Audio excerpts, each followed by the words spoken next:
অনেকদিন ধরে ইচ্ছা আনলে মসজিদ বাইরে শাহী মসজিদে যাবো, কিন্তু এইভাবে যে হঠাৎ করে চলে যাইতে পারবো বা এই জায়গায় জুম্মা নামাজ পড়তে পারবো এটা জীবনে কল্পনাও করি নাই। ছোটকালে এরমের পোস্টার নেওয়ার লগে কিন্তু আপনারাও রাস্তার পাশে দাঁড়াইয়া আনলেন। হঠাৎ করে প্রথমবারের মতো বয়াং লঞ্চঘাট আইলাম, যদিও আর কি অনেকদিন ধরে আবার ইচ্ছা আনলে, কিন্তু হঠাৎ করে আজকে চলে আইছি। সামান্য পোস্টার পাইয়ে ওরা কতটা খুশি, দৌড়ে গায়ের দ্বারা আইছে, এই জিনিসটা মোর দ্বারা বেমালা ভালো লাগছে। আর এই প্রথমবারের মতো আইলাম আর কি ছোট করিসান না স্কুলের আইনে। আসসালামু আলাইকুম ইব্রান, সকাল সকাল বাড়িতে বাইরে এলাম। আর আজকে দুইটা জেলার কিছু কিছু অংশ ঘুরছি, যে যে জায়গায় আমি জীবনেও যাই নাই, আর এইগুলো লইয়ে থাকছে আজকে ভিডিও। তো সকাল সকাল বাড়িতে বাইরে এলাম, 8টা 10-এর দিকে বাড়িতে বাইরেছি। আর বাইরে শাকিল কাকার লগে চান্দখালির দিকে রওনা দিলাম, কারণ মেহেদি কম্পিউটার প্রশিক্ষণ সেন্টারে ভর্তির কার্যক্রম শুরু হয়েছে। হের প্রচার করার লগে আজকে মোরা যাবো। তো এদিকে চান্দখালি আই পড়লাম, আর হয়েছে প্রশিক্ষণ সেন্টার। তো হালকার উপরে জাপসমার একটুখানে পরোটা ডাল খেয়ে লইলাম। এদিকে গাড়ি প্রস্তুত করা হইতেছে, উপরে মাইক লাগানো হয়েছে, আর পাশে হয়েছে ব্যানার লাগানোর কার্যক্রম শুরু হয়ে গেছে অলরেডি। এদিকে গাড়ি প্রস্তুত করা হয়ে গেছে, এখন হয়েছে আমাকে যাওয়ার পালা। তোমরা রওনা দিলাম অলরেডি। আমরা গলাচি পেট দিয়ে ঢুকে এককালে প্রথমে ঢুকে গেলাম মিরারহাট। এই সে আপনাকে ছোট করেছেন না মাধ্যমিক বিদ্যালয়। তোমরা এই যে পাড়াই পরে চলে গেলাম বাজারে, আর এইটা হচ্ছে যে মিরারহাট বাজার। মিরারহাট বাজারে পোস্টার দেওয়ার কার্যক্রম শেষ করে আমরা আবার উদ্দেশ্যহীন ভাবে রওনা দিছি। লগে আছে আবার ছোট ভাই শাহরিয়া আর হচ্ছে আরিফ, এই দুইজনই। ওরা যদিও চেনে সবকিছু, কিন্তু মই তো চিনি না রম্বাড়া হয়ে লেগে মোরদারে সব জায়গায় অচেনা অচেনা মনে হইতেছে। এইদিকে ভিতরের রাস্তা দিয়ে যাওয়ার সময় হঠাৎ করে চোখ পড়লে কোলার দিকে, আর কোলা দেখতেছি যে সিরিয়ালে কতগুলো বক, যেগুলো দেখতে মোর দ্বারা বেমালা ভালোই লাগতেছে।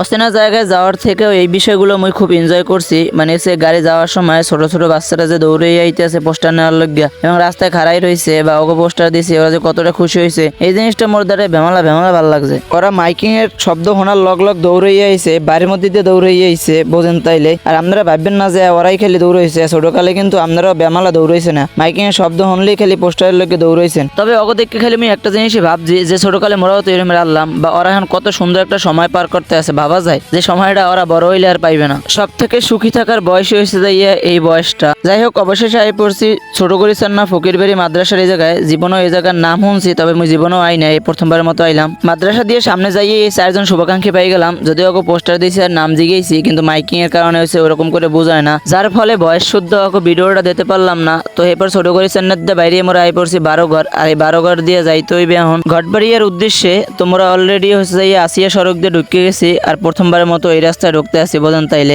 রাস্তাটা কত সুন্দর, দেখতে কিন্তু ভালোই লাগতেছে। সামনে যাই একটা প্রাইমারি স্কুল পাইলাম, যদিও আর কি নামটা ভালো করে উঠাইতে পারি না, আর মোর মনেও নাই। যদি কেউ জানিয়ে থাকেন তাহলে অবশ্যই নামটা কইেন। তবে একটু সামনে যাই এই রাস্তাটা মোর দ্বারা এত ভালো লাগছে, যদিও আর কি রাস্তাটা কিন্তু ভয়ঙ্কর, রাইতের জন্য বিশেষ করে ভয়ঙ্কর, কারণ আশেপাশে কোনো বাড়িঘর নাই। তবে আর যাই হোক, রাস্তাটা কিন্তু বেমালা সুন্দর, আর এই জায়গায় সময়ও কাটান যায়। এক কথা যাই প্রকৃতির একটা হাসছানি এই জায়গায়। যাই হোক, সুন্দর রাস্তা উপভোগ করতে করতে আই পড়লাম ঘটবাড়িয়া বাজারে। আর এই ঘটবাড়িয়া বাজারে এর আগে অনেকবার আইছি, আর ঘটবাড়িয়া বাজারটা কিন্তু অনেক লম্বা। গাড়ি থামাইয়ে মোরা আবার 5 জনে লিফলেট দেওয়া শুরু করে দিছি, মাইকিং তো করছি। তো লিফলেটের কার্যক্রম শেষ করে আর কি লিফলেট বিতরণ করে আমরা অলরেডি আয়লার উদ্দেশ্যে রওনা দিছি। যদিও 2021 সালে একবার আয়লা গেলাম, হ্যাঁ আবার সাইকেল চালাইয়া, সে সময় রাস্তাটা আরো অনেক খারাপ পারলে, যার কারণে অনেক কষ্ট হইলে যাইতে। দ্বিতীয়বারের মতো আই পড়লাম আয়লা বাজারে, আর এটা হচ্ছে আয়লা বাজার। তবে আয়লা বাজারের একটা দৃশ্য খুবই ভালো লাগে, যে আয়লা বাজারের ভিতরে 2টা রেন্ডি গাছ আছে, ওই রেন্ডি গাছ 2টাই আর কি আয়লা বাজারের সৌন্দর্যটা রক্ষা করতে আছে। আয়লা বাজারটাও কিন্তু অনেক বড়, আর এই আয়লা বাজারের বা আয়লার দিকের ভিডিও দেখেন মোর এমন করে থাকলে অবশ্যই কমেন্ট করেন কিন্তু। তবে বাজার পরে সামনে যাইয়া এই ব্রিজটা মোর দ্বারা ভালো লাগছে, যদি আর কি ভিডিও করতে পারি না, হেলে গিয়ে পিকি বসাই দিলাম। আর আজকে যে পরিমাণে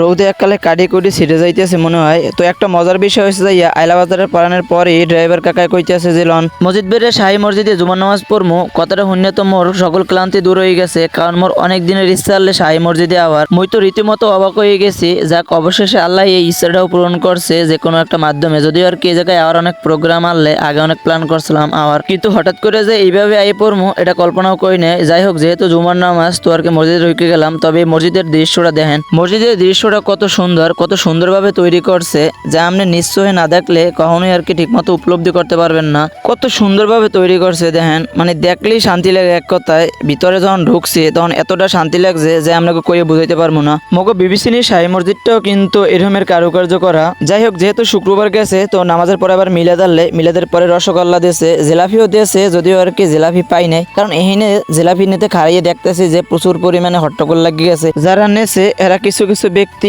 আবারও নেছে, আবারও নেয়, আর এরপরে বাজে গেলে আবার হট্টগোল। যাই হোক, যদিও মোগাতে সময় কম, এর লেগে আমরা শাহী মসজিদে কোনো দ্রুত বাইরে আইছি। আর বাইরে এখন উদ্দেশ্য হয়েছে বয়াং। যদিও আর কি এই বয়াং জীবনে প্রথমবার যাইতে আসি, মানে আজকে যে যে জায়গায় যাইতে আসি প্রত্যেকটা জায়গায় হচ্ছে মোরদারে নতুন। সামনে যাই দেখতেছি যে একটা বড় ব্রিজ, আর কি বড় ব্রিজ বলতে উষা ব্রিজ, এটা মনে হয় সম্ভবত আর কি মসজিদবেড়িয়া বাজার, কারণ ছোট মোটো একটা বাজারের নাহানি মনে হয়েছে, আর মুই তো চিনি না হেলেগে আর কি মনে করলাম। তো যাই হোক অবশেষে আই পড়লাম ভয়াং, আর এটা হচ্ছে মনে হয় ভয়াং বাজার, আর সামনে হচ্ছে যাই ভয়াং লঞ্চ ঘাট। দেখেন জাস্ট ভিউটা কি দুপুরের সময় কত সুন্দর লাগতেছে, যদিও প্রচুর পরিমাণে রোদ, তারপরও আর কি নতুন জায়গায় লেগে মোর দ্বারা বেশিটা ভালো লাগতেছে। আর এটা কিন্তু পায়রা নদী, মগরা যদিও বিষখালী নদী। এই রুটে তো এখন আর লঞ্চ চলাচল করে না, যদি আর কি অনেক শুনছি যে ভয়াং লঞ্চ ঘাট, তবে এই ইচ্ছাটা পূরণ হলে আর কি ভয়াং লঞ্চ ঘাট আই পড়লাম। লঞ্চ ঘাটটা মোটামুটি বড়ই আছে, তবে দুঃখজনক বিষয় যে এখন তো লঞ্চ চলাচল করে না। একটা কথা আছে না যে রিজিক রিজিক যার যেখানে আছে ওইনি হইবে, তো সেই আজকে ঘুরতে ঘুরতে যে জায়গায় আর কি আমার ইচ্ছা আনলে, কিন্তু কোনো কল্পনা করি না যে মানে আমু, তো আজকে হঠাৎ করে যে ভয়াং আই পড়ছি, যে ভয়াং লঞ্চ ঘাট না, আমরা এখন যে ভয়াং লঞ্চ ঘাট, তো কয়েকটা ছবি টবি তুললে ওই জায়গায় আই পড়ছি। আর সামনেই দেখতেছি যে ভয়াং স্কুল মাঠ, এটা মনে হয় সম্ভবত ভয়াং স্কুল। সামনেই দেখতেছি যে কাকাই আর মেহেদি ভাইয়া হেরা আবার দুইজনে বয়ে বয়ে তাল খাইতে আছে, তাল পাড়িয়া, যদিও আর কি দুপুরে কিন্তু মগো খাওয়া হয় না এখন পর্যন্ত। চান্দখালি যাই আমরা খামু, এদিকে আবার সাহারি আর আরিফ হেরা যে গাড়ির মধ্যে বয়ে দুইজনে তাল খাওয়া শুরু করে দিয়েছে, মনে খাত করলে যদিও আর কি আমি খাই নাই। আর এইটা হচ্ছে সুলতানাবাদ, আর এই সুলতানাবাদ দিয়ে হচ্ছে মগো দিকে খেলতে যায়, কত দূর দিয়ে খেলতে যায়, যদি আর কি মোরা সুলতানাবাদ হয়ে পরে চান্দখালি বাইরেছি। আর এইটা হচ্ছে নাকি গাজীবাড়ির রাস্তা, বর্তমানে আর কি বাইরের রাস্তা বলে আর কি এই গাজীবাড়ির রাস্তাটা। তবে মোর সাদা মনে কালা একখান প্রশ্ন, এই রাস্তাটার আমরা বাইরের রাস্তা কনকা, এটা কি লেগে ভাইরাল হয়েছে মোর একটুখানি কইয়েন, যারা যারা আর কি কন ভাইরাল রাস্তা না কইয়া ভাইরাস রাস্তা কইলেও খারাপ হয় না। যাই হোক মোরা কিন্তু এদিকে আই পড়ছি খলসাহালির ঠোড়ায়, ওই কিন্তু আর কি খলসাহালির ঠোড়া গছি নেয়। চান্দখালি আইয়ে আমরা দুপুরের খাওয়ান খাইয়ে কিন্তু আবার বাইরে এসি মন্নানের বাজার হইয়া মায়ারের উদ্দেশ্যে রওনা। এটা কিন্তু আবার মায়ারের রাস্তা, উদ্দেশ্য মায়ারেট হইয়া ফহিরাট হয়ে যায় মগো কালিকাবাড়ি বাজারে। তবে একটা কথা, আজগো যেখানে যেখানে গেছি আর যেমনে যেমনে বইয়া মোর ভালোবাসার মানুষেরা ভিডিও দেখেন, প্রত্যেকে আজগো প্রত্যেকের লোকেশন কমেন্ট বক্সে আশা করি শেয়ার করবেন সবাই, মেজগো দেখতে চাই। যাই হোক মায়ার লিফলেট বিতরণ করে আই পড়ছি ফহিরাট, আর এটা কিন্তু ফহিরাট বাজার। ফকিরাট শেষ করে আই পড়ছি কালিকাবাড়ি, তো আর কি সবাইরে পাঠাই দিয়ে মুই একা রয়ে গেছি, কারণ হচ্ছে মোর লঞ্চ আই পড়ছে, আর এটা হচ্ছে মগো লঞ্চ ঘাট পুবলিয়া ঢাকার উদ্দেশ্যে রওনা দিচ্ছে। তো এভরিওয়ান আজকে ভিডিওটা এই পর্যন্তই, ভালো লাগলে অবশ্যই সবাই লাইক কমেন্ট শেয়ার করবেন, আর বেশি বেশি সাপোর্ট করবেন।